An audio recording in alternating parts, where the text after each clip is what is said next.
we got ourselves another Philco radio. Get to drop that one back off to its owner tomorrow.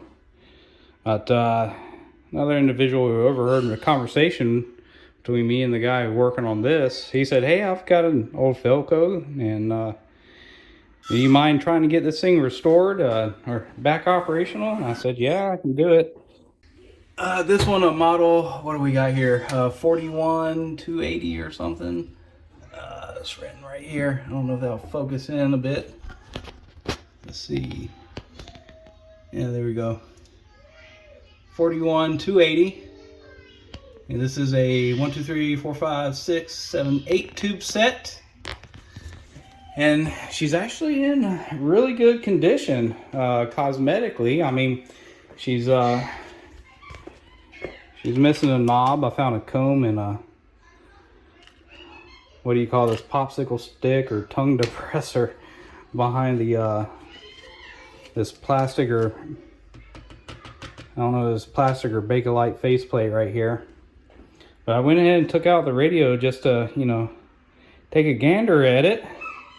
And yeah, I mean a little dusty stuff, that ain't no big deal. We've got a few wires here that are going to need to be replaced. Power cord is oh, that's safe. We can plug that one right on in. That is safe to use right there. No issues with that. Yeah. But really, I think this is just going to be mostly a cap queen. What I mean by that is replacing some capacitors and stuff. Hold on a second. There we go. Yeah, there's honestly not a... We got one Bakelite block there. It looks like it's a dual cap one. I see leads coming out of the center and the top and bottom. That's heading from the power cord, so those are going to be our across the line caps. We'll replace with some safety caps. We got a handful of paper foil caps in here. See two right there. A series of 1, 2, 3 up here. A couple mica caps. Some more paper foil caps here, but I mean, the chassis underneath, I mean, this is in phenomenal shape. This is, oh, two more there, but this is in phenomenal shape. A couple electrolytics up there, we'll get those replaced. That's no big deal. And, yeah, I highly doubt we're even going to find a resistor. If maybe one or two that's probably slightly out of tolerance, who knows. But this thing is in immaculate condition. And we can see kind of like the these coils down here. Oscillator coils, tuning coils, whatever, used for the your pre-tuning. You could set this radio for pre-assigned radio station, so we can see how that gimmick plays out. I've never worked on that before, obviously, so it's going to be interesting to see how that works. I'm primarily interested in this dial and getting it off, seeing how it operates. Let's see, we got a dial lamp back there. It's going to need replacement, but you know, getting this cleaned up, getting some caps replaced. And if it needs to get aligned, get it aligned. We'll check out these vacuum tubes here. Yeah, we'll test them out, see if they're good. At least put it on the tube checker. So, yeah, I think that'll probably be the first thing I do. I want to show you something while I've been testing the tubes on this radio, because it uses a lot of older style tubes, like this 41 here. It's written somewhere on here. Yeah, there it goes. You can kind of see it inscribed. But, yeah, rotate, rotate, rotate. There we go. Where's my two biggest pins? These two right here. Those are the bigger ones. The rest, these four are smaller. But this is an older tube base. 6-pin base, U6A. Old style. I mean, vacuum tubes in general are old. You know, at least older than your octal K8A tube bases, which superseded them in as far as the base function in many ways. But you can see that you know, I don't have a socket. I got two sockets that this would fit in for this over here, my my tube tester, but I don't have one for the 6 tube base, so, or the 6-pin style base. So what I did is I took an octal base off of a bad tube and then soldered in these little leads to them so I can make connections over to the 6-pin style tubes. And then I kind of want to show you real quick how I went about, you know, making a determination of how to hook things up and what to test. So here's the 41 over here on the left, and was this off of radiomuseum.com. You can see, you know, the other classes and other bases. We'll get to the 6G, which is over here on the right hand side here in a minute. But you know, just looking at this filament, 6.3 volts, 0.4 amps indirect. I mean, basically between this tube, this 41 and 6K6, they're basically, for all intents and purposes, minus a subtle difference in your, oh no, they're both 6.3.4 amps. So no difference in your amperage right there. They're you know, the same style tube. They're a, you know, output tube. But anyways, we can look at the pin for pin configuration here. And so you would count as if you were looking underneath the tube like this, with the, you know, the big pins being the, you start pin 1 and then you count counterclockwise all the way over to pin 6 for this guy. And then for like one of these, wherever that tab is at, and I realize I don't have my light on. Hold on a second. This might make it a little bit easier. Yeah, you see that tab right up there. So you put it underneath, just like this picture, and then you count to the left of the tab. That's pin 1, and then all the way around over to pin 8. But anyways, you can kind of determine the pin for pin match. So pin 1 on here and pin 6 are both your filament versus pin 2 and pin 7 over here. But you just make the pin for pin match, okay? And since these tubes are, you know, basically the same thing, power output tube, you know, we got the same filament voltage, same amperage. You know, they're both used in the same stage of your radios. Then what I did is I came over to my book here, and I set it up for the 6K6. Where are we at? Right here, 6K6. So 6B5D socket 1, 6B5D socket 1.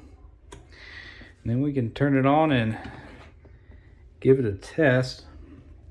See how she looks. Should be getting some filament there, hopefully when it warms up. Come on now. Yeah, we're starting to get a glow. Yeah, we're getting a glow. There we go.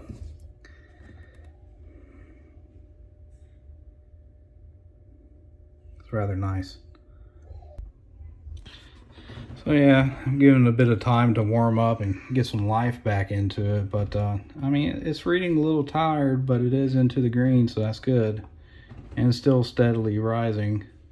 You see if there's any grid leakage, and there's not. That's good. And we'll do a short test on it.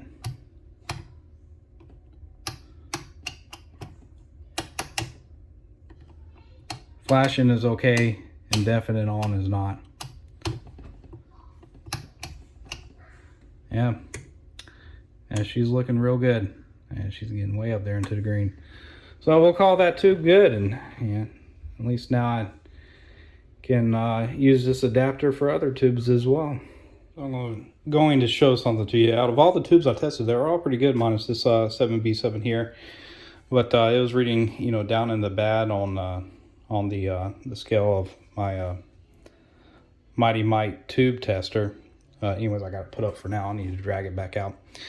But I got several 7B7s in the mail. I just want to test them and compare, because you know, a comparison would be good for making a determination on whether or not this tube is actually bad or good. So let me do that. Okay, so I got in several 7B7 tubes because I wanted to do a comparison.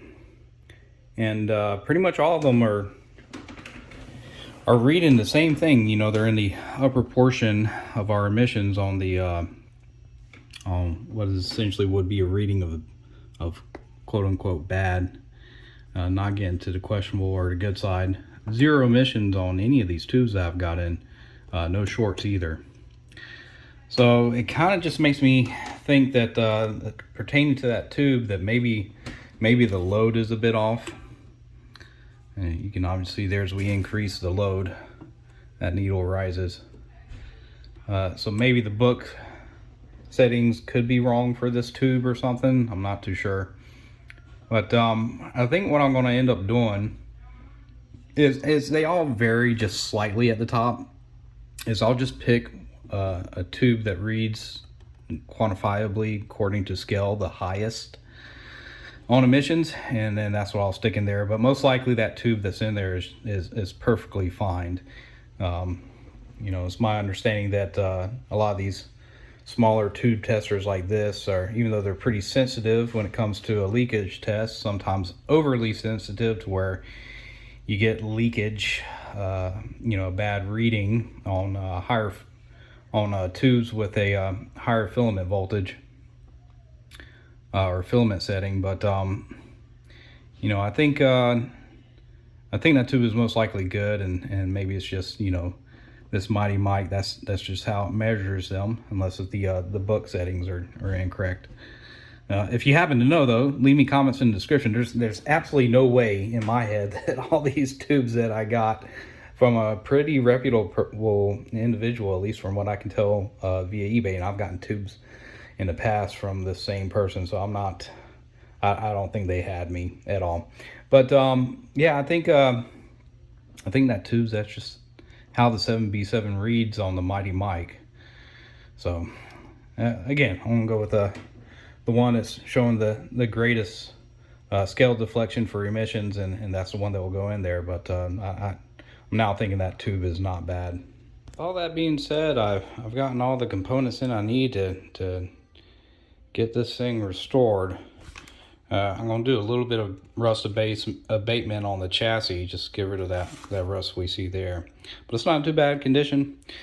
Got some string that we'll use to replace the dial string that busted. We'll have to clean up these basically you know, those little gears or wheels or whatever, get them cleaned out so that way they're not snagging on that string again, causing issues. Some wires to replace. Obviously all the components I've got in, I'll get those replaced underneath the chassis. New power cord. But you know, then for this this actual faceplate, you know, it doesn't sit on it well being bowed like this. I'll have to figure out something to do with it to kind of get it to lay flat. I'm thinking if I put like a small weight on either end and maybe just slowly warm it up a bit to see if we can't get it to form back into shape. I'm really concerned about putting any heat to this whatsoever, because it was most likely, you know, just age of the plastic causing it to curl up like that. Probably heat as well involved in that. But I don't want to deform it with heat, so if I do a method where I put like a weight here and a weight here, which will flatten it out, and then kind of slowly get some heat around the center, maybe it will help, and then remove it just enough to warm up the plastic. I don't want to be melting it. Maybe we can get this to form flat again, and hopefully that will work. Again, I'm very, very cautious about that because I'm not going to be able to just, you know, unless I do a lot of searching online or eBay or something, be able to get a replacement for this. So I don't want to ruin it.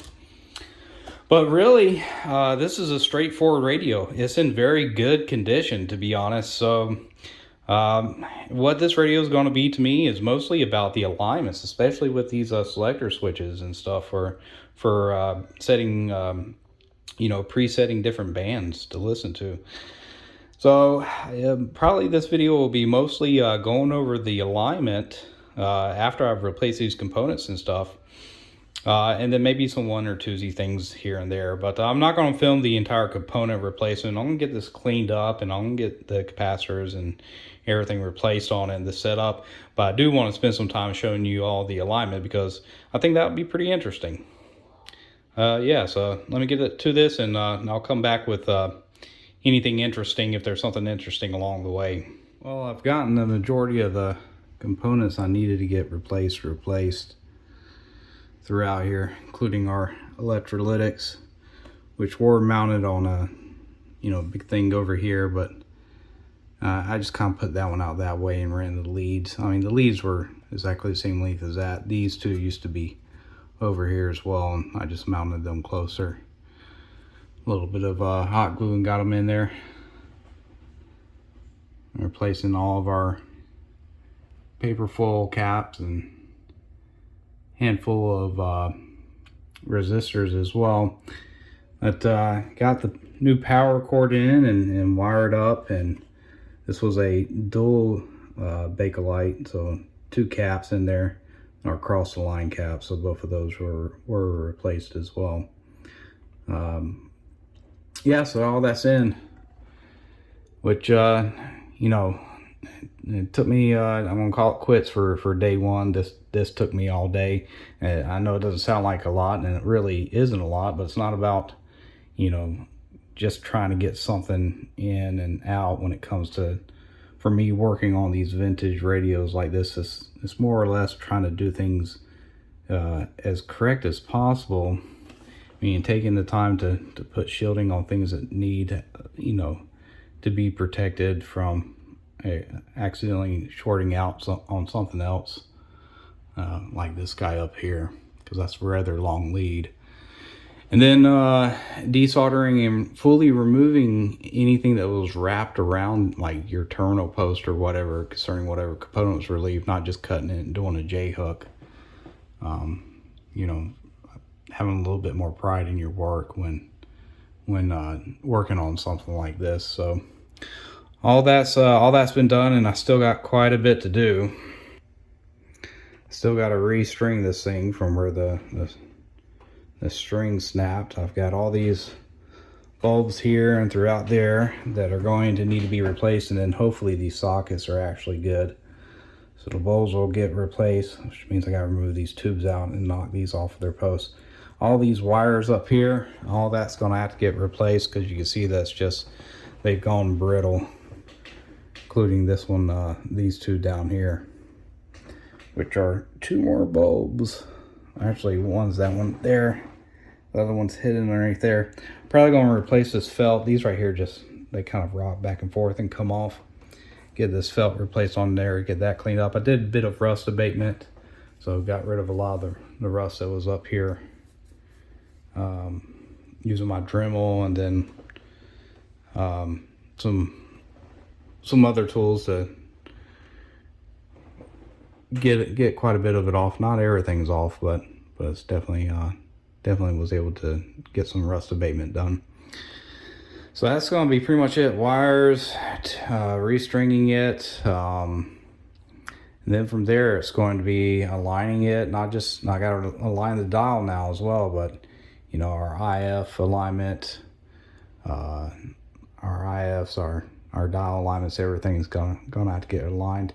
And then I'm kind of like debating on whether or not to, when I'm replacing wires, to do this this speaker plug as well, because we do have one that's cracked all the way down here, but the rest of them are okay. I mean, they're a bit stiff, but they're not too bad. So I don't know, I might just leave that. That might be okay. But yeah, quite a bit more work to do. I got a feeling these light bulbs are going to be a bit of a pain. Maybe a few of these wires, getting them out, are going to be a bit of a pain. But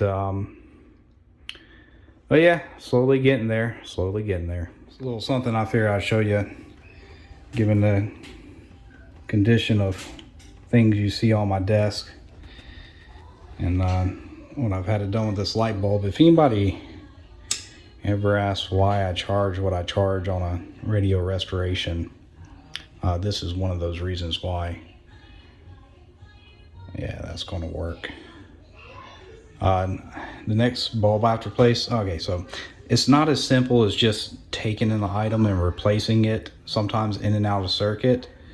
Is you're dealing with a lot of old components, and some things like your rubbers and stuff are breaking down and turning into a tar substance. Obviously conductors are breaking down, so you basically have to rebuild some things from the ground up.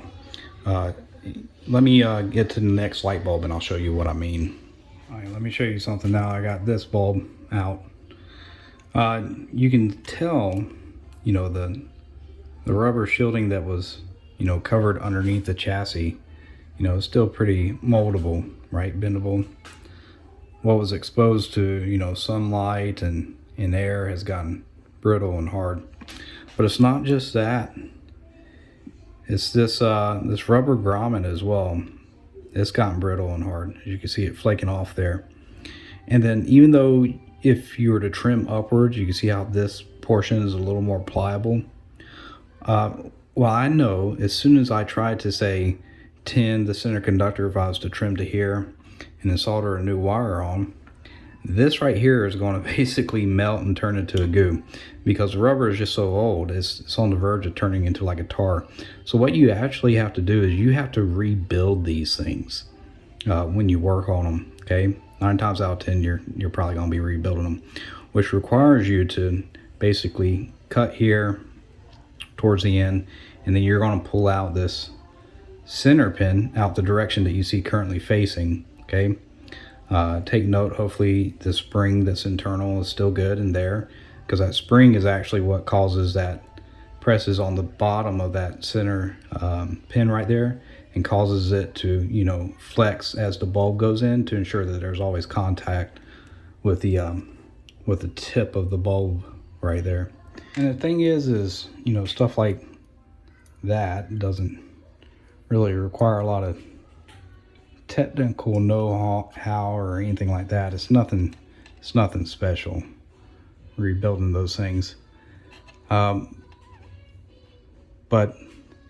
I mean, you have to have the experience of knowing that, you know, you're going to run into those problems and it has to get done. You shouldn't be trying to, you know, cheap out and not take care of those small little things, because those small little things add up over time. But also, you know, it adds to the time consumption of working on stuff like this. It's not just, you know, what, 5-6 light bulbs I have to change out, which could probably be done in, you know, a few minutes. It is 5 or 6 light bulbs you have to change out, and 5 to 6 bulb sockets that also have to be rebuilt in order to get that job accomplished. One little thing I noticed when I said I had to replace wires, this one is not soldered on this side to our tuning gang here. So I'm kind of wondering, is this like a little gimmick capacitor or something, just to create a little bit of our gimmick inductor? Just create a little bit of inductance between our two tuning gangs without directly shorting between them. That's got to be what that is. So when I replace this, I'm going to have to do the same thing. Probably cut it to the exact same length, and then feed it through and wrap it around. So we'll see how that plays out. Something else probably worthwhile to take note of while I'm working on replacing those light bulbs and have them removed and you get those wires replaced in there. I'm going to go ahead and take care of all these pulleys for our dial string. If I can get this to focus. You can see, well, actually I've cleaned up all the ones back here, there, and this one right back here. But they get pretty well caked up with old fabric and dirt and debris. As you can see, all that black gook in there. I've already cleaned the outside of this with a little brush and some isopropyl alcohol. But it's good to go ahead and get all that out, because that will stick to whatever string you have if you have to replace your dial string, your dial cord. But once you get it all cleaned up and everything, get yourself a little bit of machine oil, lightweight machine oil, like that liquid wrench up there. And you don't want to get it into the grooves here, like right down in there. Yeah, not down in there, but where you do want to get it is basically where this pin is at. You do want to get a little bit of oil down into that pin area and just spin it around a little bit. All right, so I've got it, the radio restrung, replaced the felt back here, you know, did all those things that I said I was going to do. And I've got it somewhat mounted back into the chassis. I've still got chassis work to do. I'm going to save that for day 3. The alignments I'm going to save for day 3. But I at least need to power it up, test it, and see how well it will perform. So I'm going to shut that on. And I think I need to press this button. That should turn it on. All right, and we can start to increase the power bit by bit. We'll go up to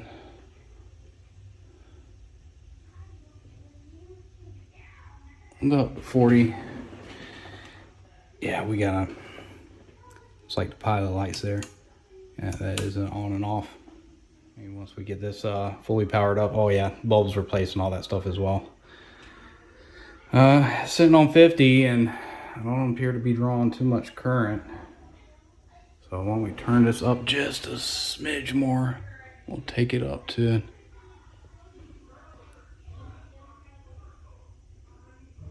let's take it up to 80.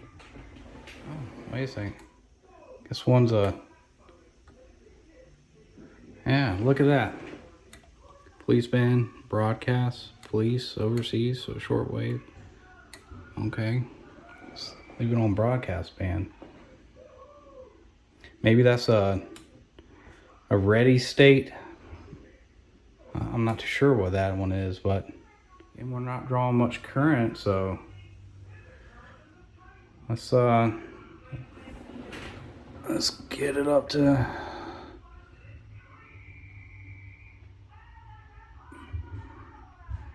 let's take it on up.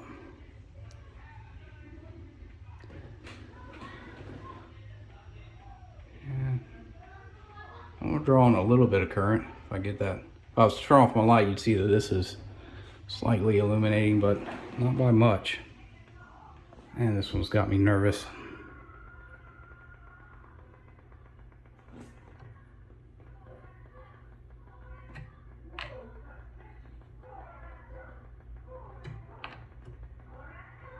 I mean, it's like it's trying to power up. I'm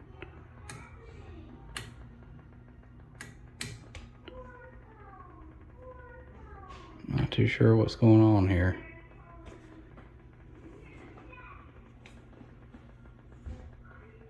I hear a bit of popping out the speaker. It's starting to come through. All the tubes are there. Or filaments there. So what it was is I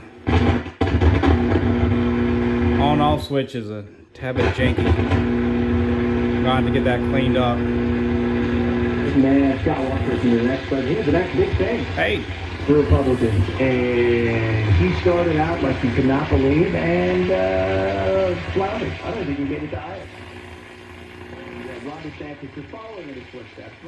He moved this thing out the other day. So here's volume. He screwed it up even more. I mean, I didn't do it, I wasn't involved in it, but I think what they're doing is I think that they're probably going to show some of the... And that's tone. Eventually parlayed, you know, being a blacksmith into doing things later in life. I mean, put that together, there's not anything that was done courageous.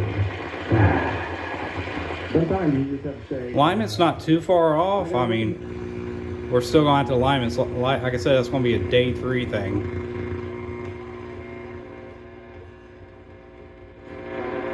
To Taylor, what are the thoughts from him about the running back situation and their lack of... Sure, and look, I gotta say this. I'm a novice kid. I'm present to a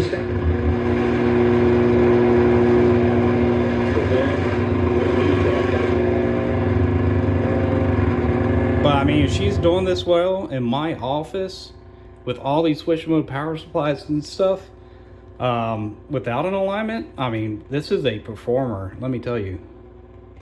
Switch over to police band, probably not gonna be anything here.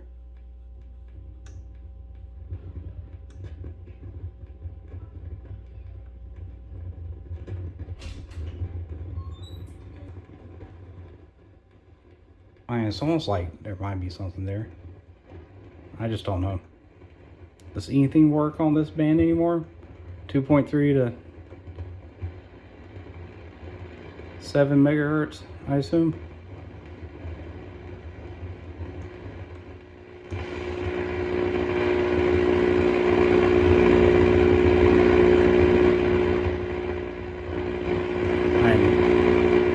Maybe not in my office, at least.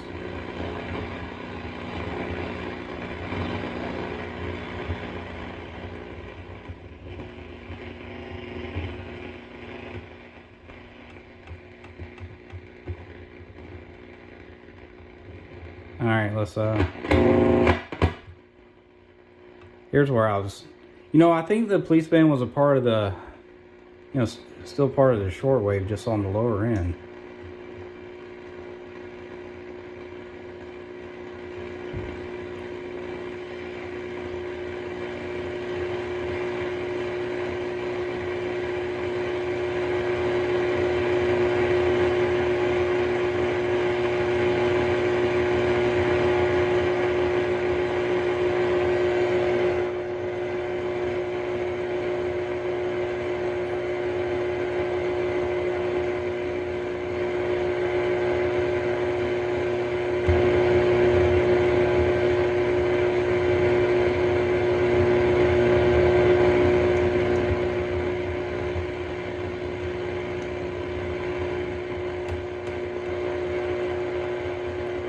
And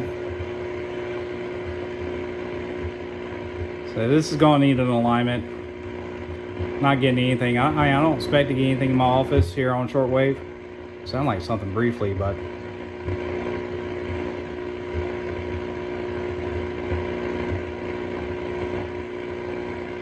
that's way off.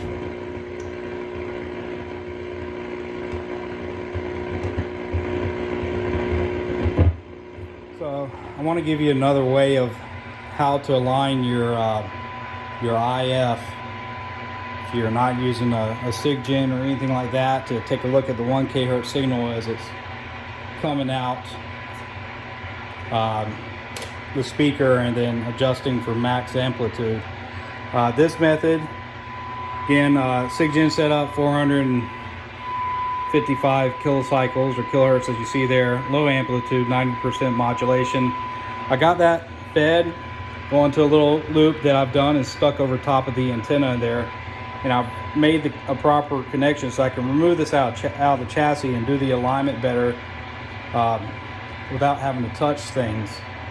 But what you can do is you get yourself an alignment tool, etc. You find where your adjustments are at. So IF 455, broadcast band completely closed, and then our adjustments are 1, 2, 3, and 4. Okay, and so I want you to take note. I'm going to have to turn up the volume, so it's going to get a bit loud, but I want you to take note of my my DC measurement here, and obviously it's a negative voltage as I go in and out of alignment. Now I'll try to speak over this a bit, but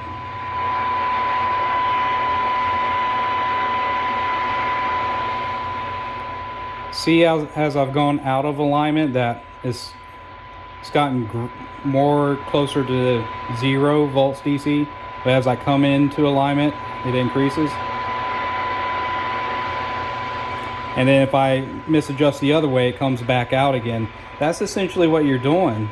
Now you've got a indication with your ears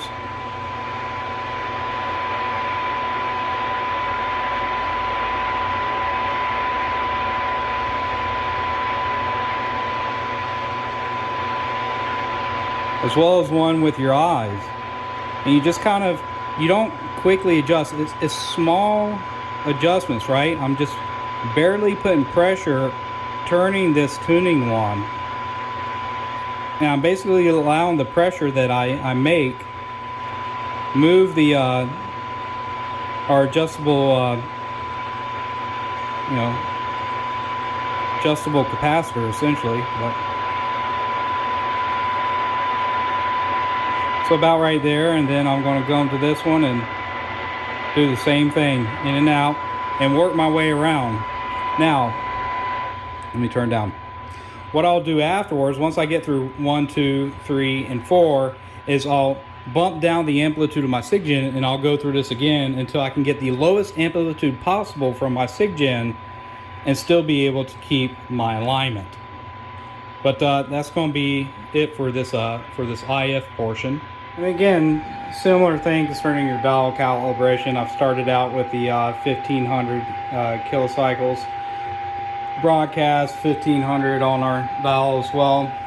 Adjustments 5 and 6, so 5 and 6 located here and here. Not to be confused with that one down there, but yeah, you're doing the same thing. You're just small adjustments to bring it in. I got the volume down right now. Now don't fret if you lose it. You can always bump back up your SIGGEN. Sometimes you have to tap your IF cans. Sometimes you'll have to tap your output tubes or something like that, because you can lose it if your connections and stuff aren't entirely good. But wiggle like your output tubes, or tap your adjustment capacitor or IF cans, and usually you can bring it back in. If that doesn't work, set your SIGGEN back up and start over that alignment. But essentially it. So I've got 1500 done. Then I have to do 580 kilocycles. And then we move to our shortwave band as well. So it's basically the same thing, repeating the process. And again, I'm using my multimeter as well, checking AVC, and it's becoming a visual indication on top of my auditory indication that I get while making these adjustments. With everything set up for 580 kilocycles, we can see that we're kind of picking it up around 590, so it's going to have to be brought down to here. So a bit off. Okay, I've finished up all the dial alignments and IF all the way up through up into our shortwave band. Order of advice though, I mean, what I've got here is very janky, and I really need to make a socket so I can do these things outside of a chassis. Those wires are just in there, right? And I accidentally bumped one and caused it to fall out, and just me being reactionary and my brain not kicking in, I went and grabbed that wire. Well, I should say my pinky touched it first, and it didn't have to even really touch the metal there. Remember, that's on the output of an output transformer, and yes, I felt a bit of a buzz across my finger, and it wasn't fun. So I shut off the radio for a second and unplugged it from its AC source, and then was able to hook it back up a little more effectively. But yeah, if you're following me, I can't stress this enough. You're doing this at your own risk. I'm doing some things that are rather janky. Now, the alignment wise and everything, this is good to go. It's worked. It's worked. There's no other way for me to put it. There goes 12 megahertz. I'll change it to 6. We'll go down a band.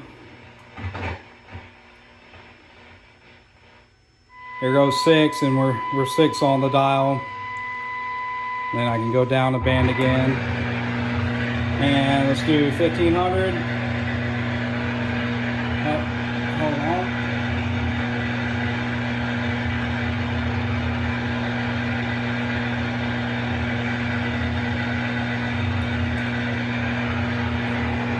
$1,500.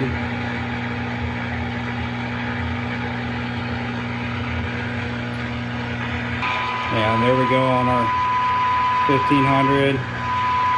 A little high. I could probably bring it back in, but that's pretty close. Let me go down to 580, and there we go, 580 right on the dial. So pretty happy with that alignment.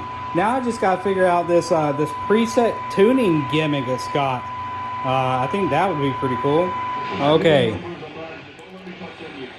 setting up our preset stations really is no different than tuning a single channel radio, to be honest. I've already got this one set up. As a matter of fact, if I come out, go into broadcast, you can see it's the same station. I can move off channel there,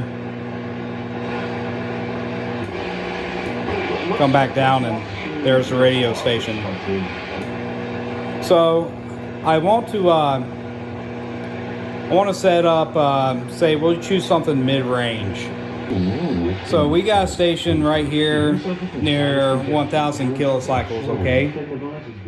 Turn this down a bit.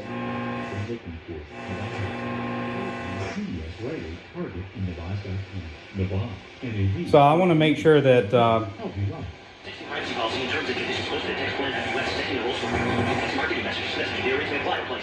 I want to find out what frequency that actually is, and I can do that with my signal generator. Give me a second.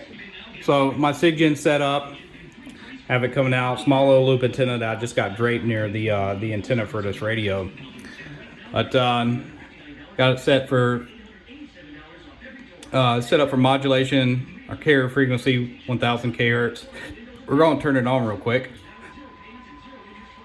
And yeah, you hear that wobbling? You turn it up a bit. It's going to get a tad bit loud. Just because we're just stepping on each other. But as I come out,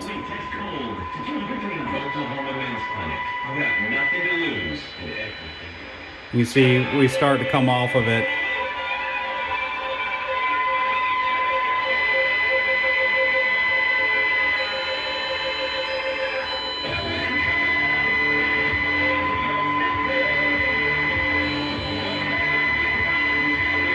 So we're actually right about 99.8 kHz. All right. So what I'll do now is I'll come out broadcast. We're going to assign it to channel 4. Okay. And then, since that's on that medium span in our band there, we're going to go fully counterclockwise and on our antenna.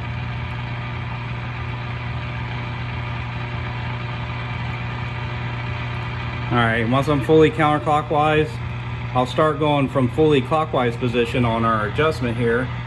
On 4, I'll start to come out and go counterclockwise here.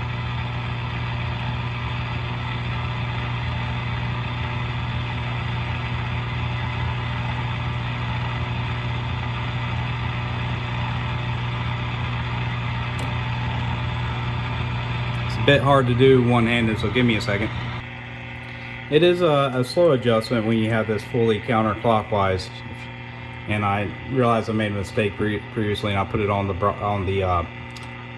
what's annotated as the police band. I needed to take it out of everything, but listen as I go counterclockwise. You can hear that modulated tone come through.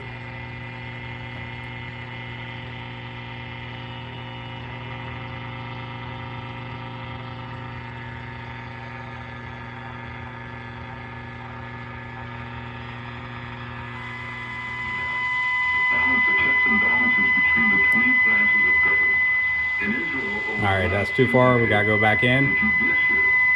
And then from there we can make small adjustments on our antenna side.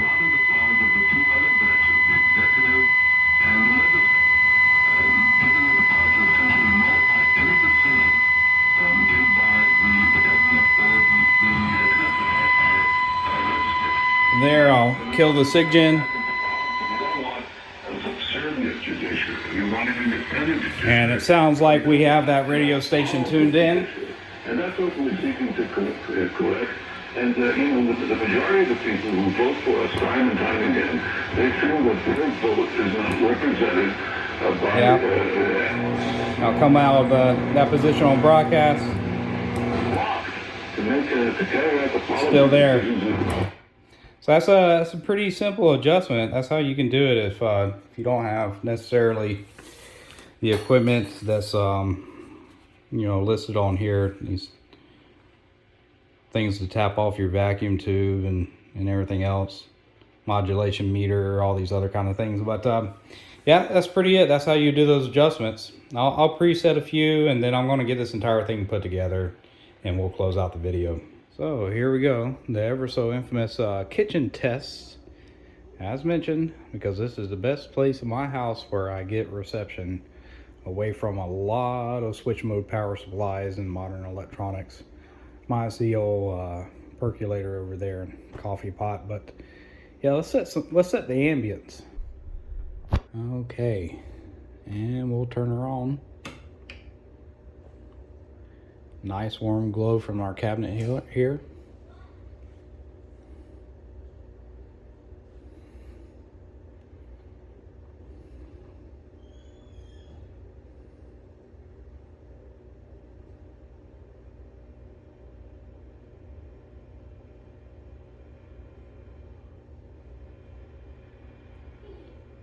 Hear hiss coming in from our speaker.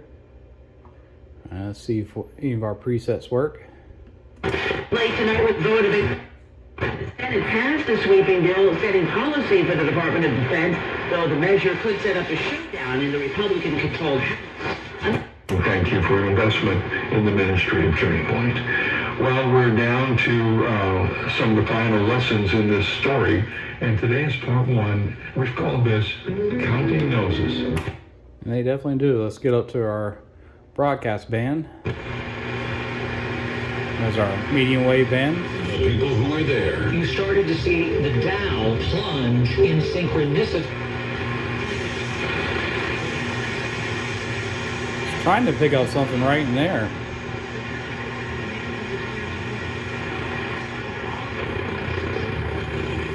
A Christian school teacher and her co-worker in Texas are fired for going to a drag show in Houston.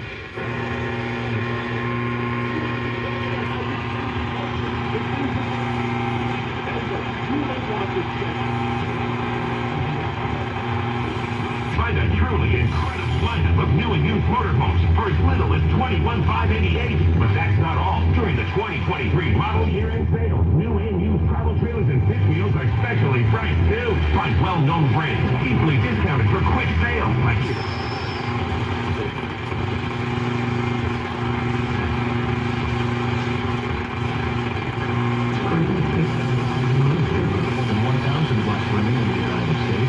Now I'm picking up all kinds of things.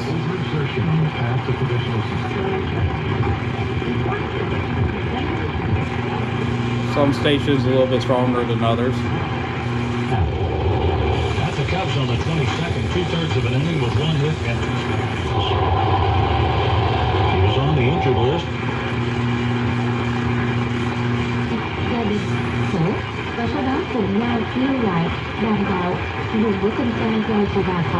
Supply. For complete details, please visit OptimaTextRelease.com.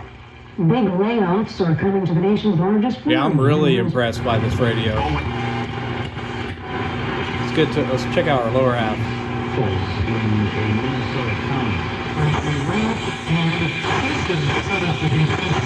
And provoke David to number the people. Now, in the chapter that we are going to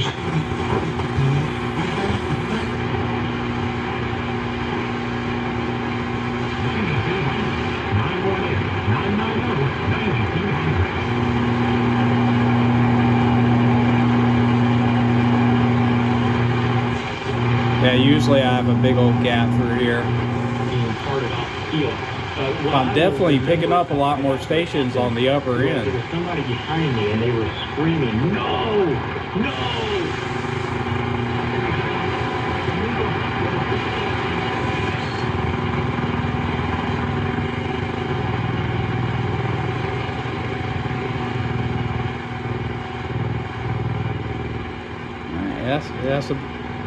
That's a little above average than what I expected. This is a phenomenal radio. Let's go to police band. Now this one's going to be harder to find anything. There's not a whole lot in my area between what, 2.2 to 7 megahertz.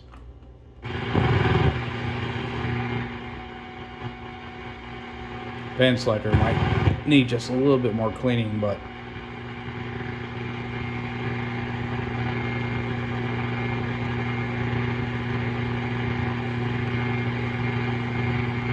you kind of have to turn it up and then rock it back and forth a little bit. There's something trying to come through right there.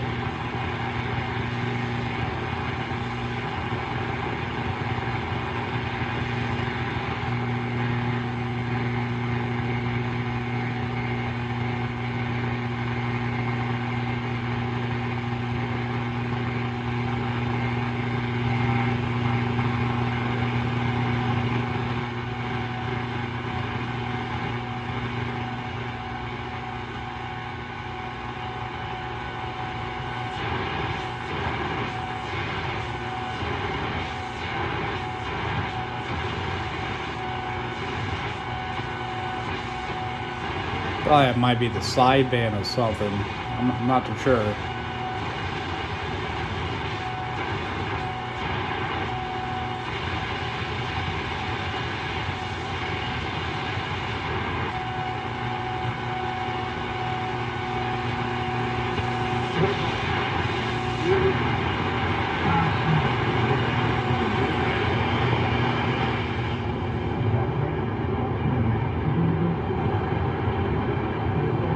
Definitely something there. It's just a tad bit too far away.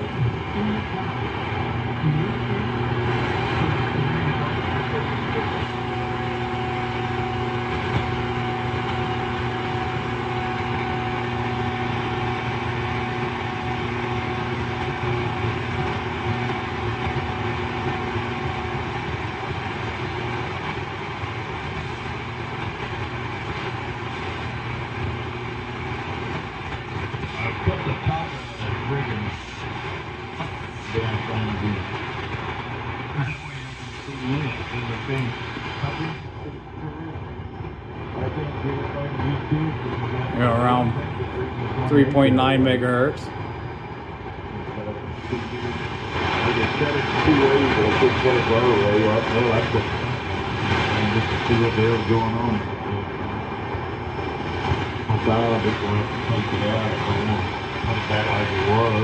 Yeah, but I don't need it. I need to leave it this way.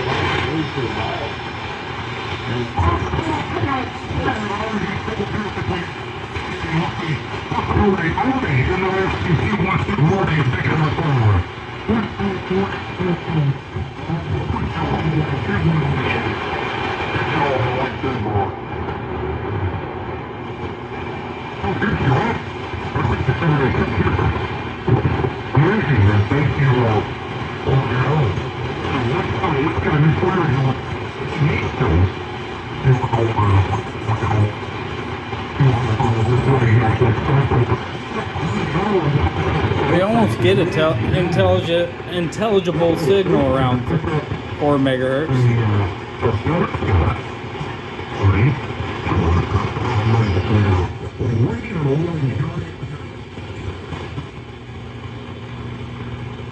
Hey, I'm picking up things I've never picked up before.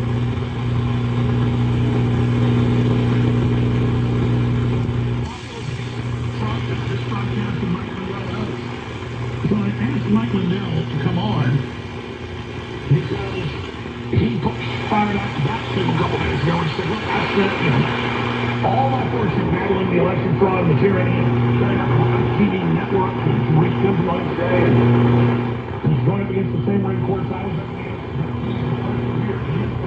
That's right around 4.9 megahertz. 5 years of being winning the 60s.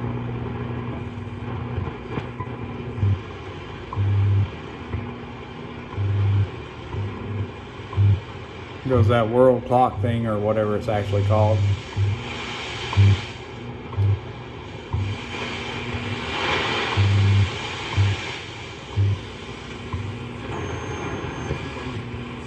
Something right in there.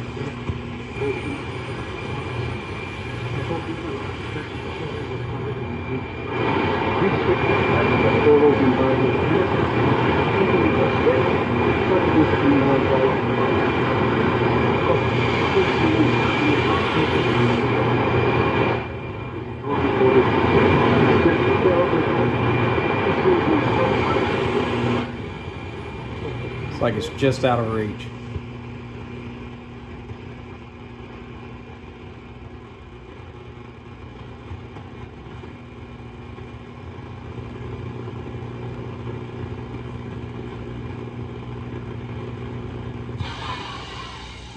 It's already been called a pimp mobile. So you know what I'm gonna do? I wasn't going to. I paint it black now. With flakes in it, speckly flakes. Yeah, there you go. Running to get some as I got left the church here. What'd you say? White guys came in. You're gonna paint your hoop The too. lawn was in. I just got, and they, one of them ran into the door head first, looking at his llama in the big pep car. So around 6 megahertz or so, just under. I didn't think nothing of it. Cast, and each stone had an inscription. One stone said That was just a little bit north of and the other one where said we were just at. Abigail on it. But the truth. Now I'm getting all kinds of things.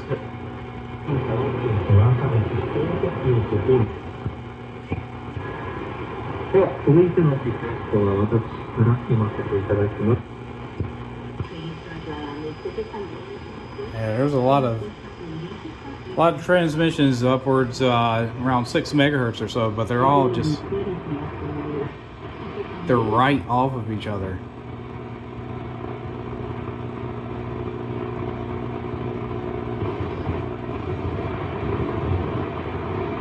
Something right there.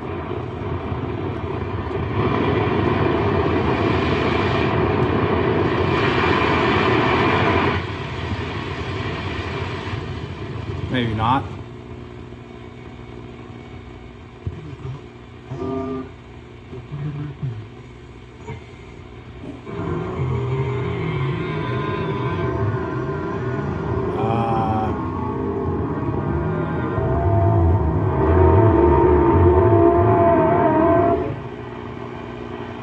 Okay.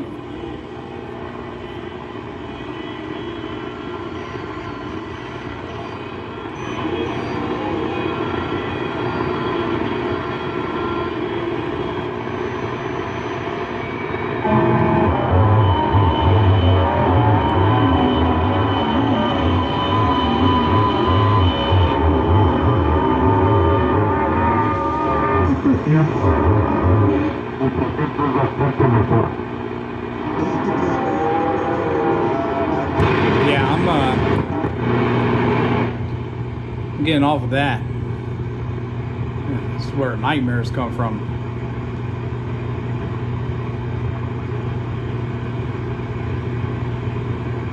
Now going from 12 megahertz down to 9.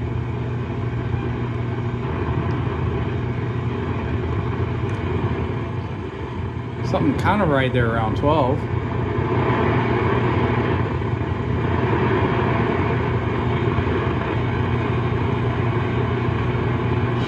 Slightly too great of a distance, I guess.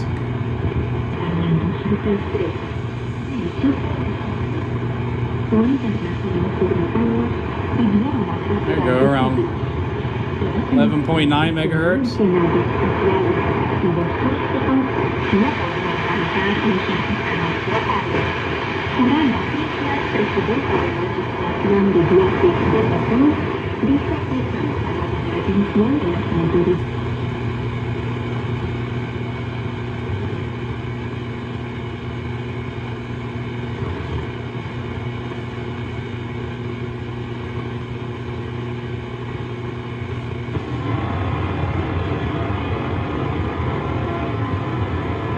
Yep, that's the Note channel. We're getting off of that one.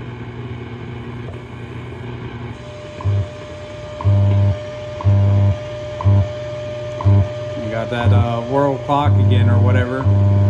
Just north of 10.9 megahertz, at least according to the dial.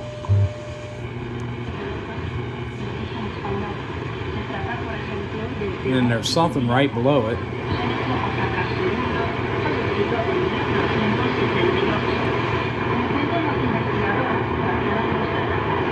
That's in a foreign station.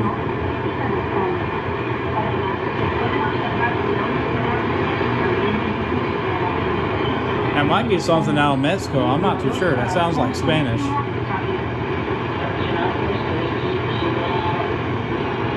Yeah, let's keep going.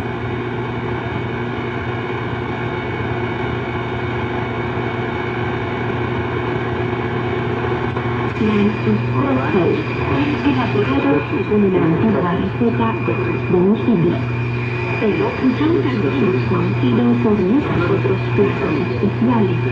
Una razón adicional para elegirlo es que tendrán It's like there's like two channels right on, two broadcasts almost right on top of each other right there.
I heard Miami getting something from Florida right there.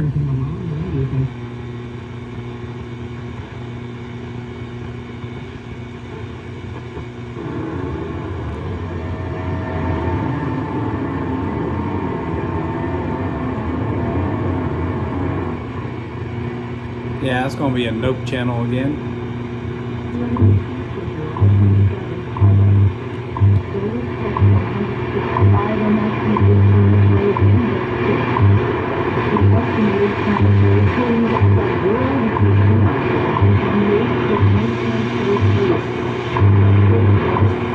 It's like two channels on two radio stations, two broadcasts, whatever, right on top of each other there too.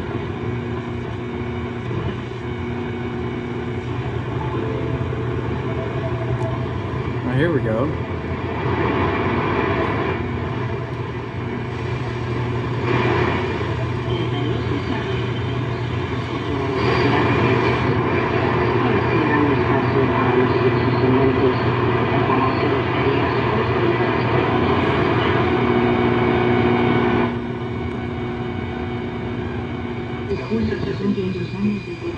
El conocido director de orquesta Daniel Marinescu, músico rumano con una impactante actividad artística internacional. Seguidamente escucharán una de sus obras favoritas, el concierto número 2 para piano y orquesta opus 44 en sol mayor, tercera We got repeating broadcasts here as well. Interpretada por el pianista Cristian Sandel, junto con la orquesta de la bajo la batuta del camino.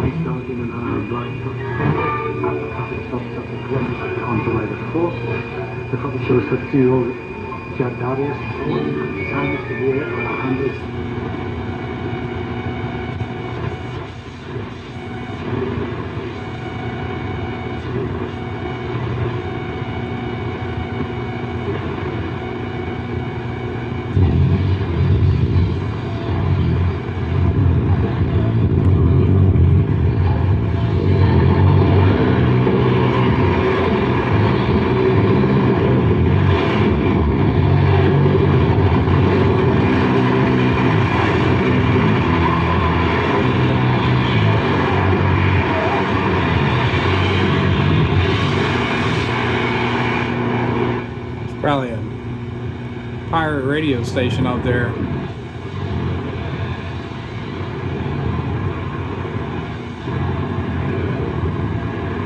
It's like we get the other sideband or something underneath 9.5.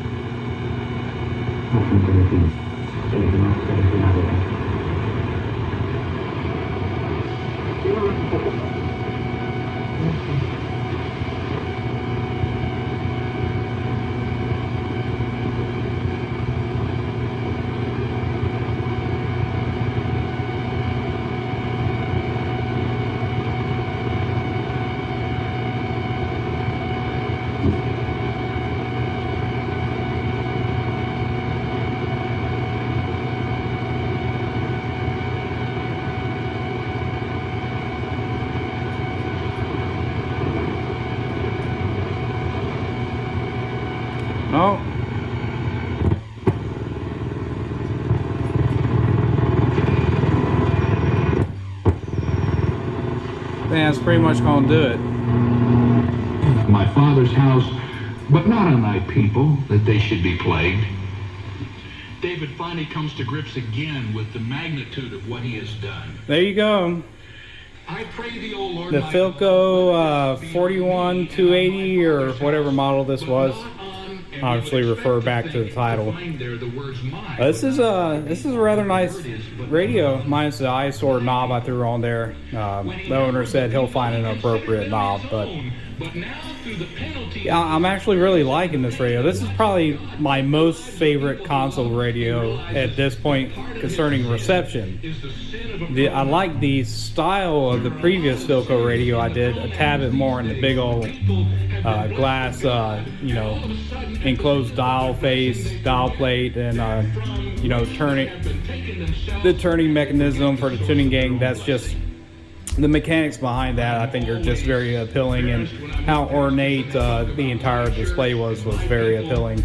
But this has turned out to be, as far as reception goes, this is a killer. This is nice.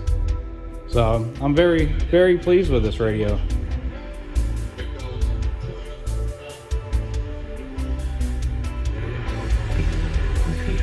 We're also in the top 3 for destination countries. But yeah, that's going to do it for this video. This has been Sean from Having Fun Repairs. Thanks for sticking around. If you watched this last segment in its entirety, let me know in the description. Be interesting to see who all stayed through the entire 20-minute section. But anyways, thanks for watching. Take care and goodbye.